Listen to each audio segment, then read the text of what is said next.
Hồi nãy cưng đánh Popo, nó buồn, nó chạy vô đây nằm với mẹ, coi nó kiểu tội nghiệp quá. Nó dặn rồi nha, chơi đừng có đánh đuôi nó kéo nghe chưa? Kéo cái đuôi là nó mấy cái xương sống đó đó. Nó giỡn được á, còn nó ấy á, nó dữ lắm á.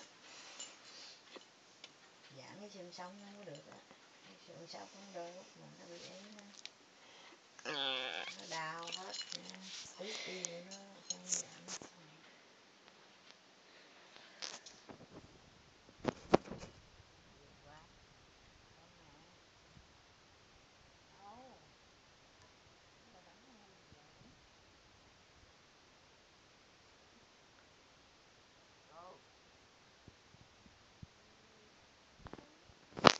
Nổ đòn đó.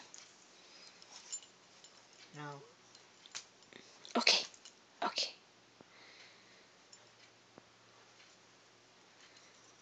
Chị ngoại đi. Chị grandma. Okay. Okay. No. Okay. Okay. No. Đánh đòn á. Nghe chưa? No. Come on, let's go. Let's go. No, go again. You don't see her? Không muốn đi tôi hả? Okay. Đi ở lại với grandma. Okay, good night.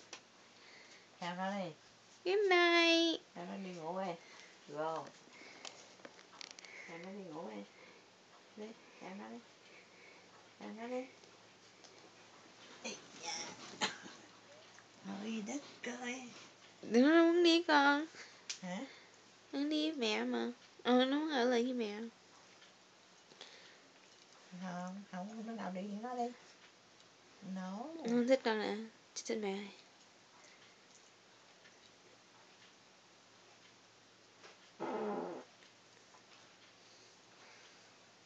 Đi đi, đi ngủ đi. Ngủ đi. Hả?